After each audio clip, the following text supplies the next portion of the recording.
Well, hello there. It's been a while since I posted anything. I've got my footing rebar all completed and I had my inspections done. And then I did contract with a company, American Dome Builders, just to come in and survey my site and make sure all my measurements were correct, which I'm within a quarter to an eighth an inch all the way around this whole deal, which I guess means I did good. And I'm scheduled to come in and have my footings poured again. American Dome Builder is going to come along and just make sure I have all my saddles and stuff where my different fixtures go. Let me grab one real quick.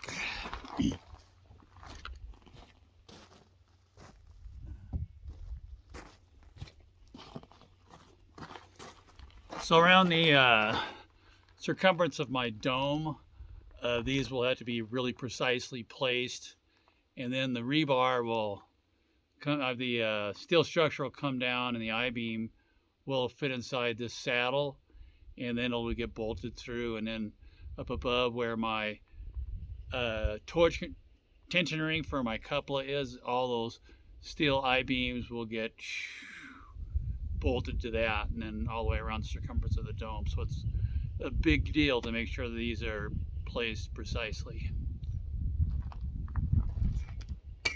Ugh. What I'm doing today is I'm just going around in places where I think I might have a problem where reinforcing my forms. I'm just going through and drilling some holes in, and let me put this down. And I'll just drill in and put some of these 3-foot concrete stakes in and nail them down, and then I'll screw them to my forms just to make sure everything's nice and rigid. So I'll do one of those right now. And let me bring this down a little more.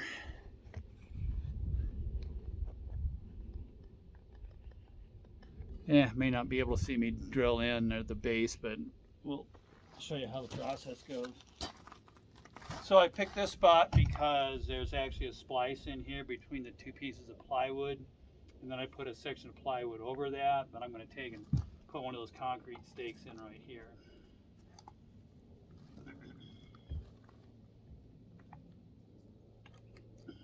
I'll line it up with the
And I'm sure I've mentioned previously that when I built this, I'm actually building on top of rock, which is not solid, it's decomposed granite, but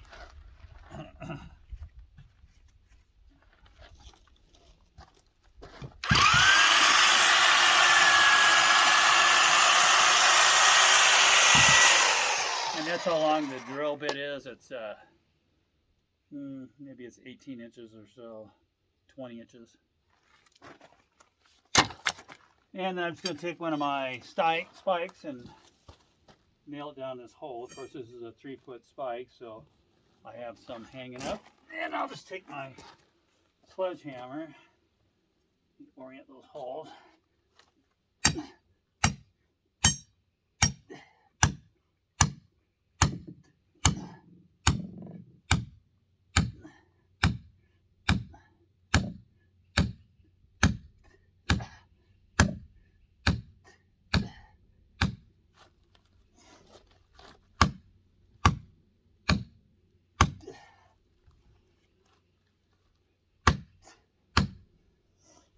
So I just want to make sure it's flush or below the level of this board, because what I've got is when I go to set up my anchors we just looked at, for measuring around the dome to look at my circumference, I built this little reference line, and it'll stretch it out to 15 feet 6 inches for this one and 17 feet 6 inches for this one, and that's the inside and outside areas of my forms all around the dome. And again, this will be able to walk all the way around my dome with this reference cable. You know, I didn't do too bad. Then I'm just going to take and drill this to my forms.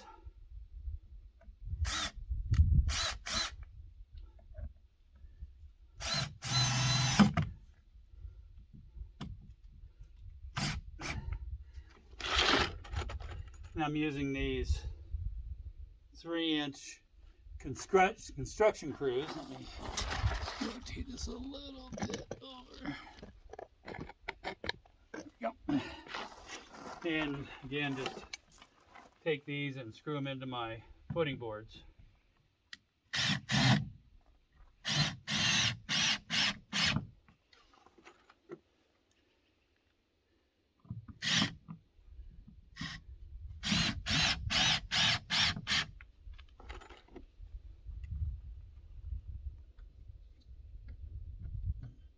Some of these holes are painted over, so I gotta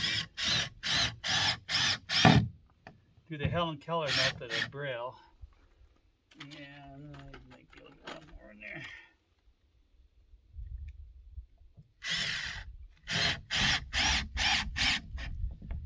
And again, when we shoot our mud in here, I just want to make sure that I don't get a blowout. So I am going around all the way around and just reinforcing. There was one sheet of plywood, probably 1/2 inch plywood in here already, so I put another sheet of 1/2 inch plywood over that, and then wherever I had a seam, I just lapped across that. And that's all I'm doing today, and I'll post this on my website or my page, and also when we start doing the pour, I'll try to record as much of that process as I can, although I'm going to be pretty busy while we're doing it because I have to go through and set all my anchors, but I'll get some of that in. And then in about 2 weeks from now, or a week after I do my footing pour, I contract with a crane company to come in to then and drop all the big bundles of rebar I've got there. I think I've got 650 stick 20-foot long number 4 rebars that I need to get down in this area here. And then I'll do some videos of when we're actually setting the dome steel onto my poured footings. Of course, in that time, I'll probably also post just a quick video of me stripping off all my form boards and pulling up all my concrete stakes. And that's all I've got for today.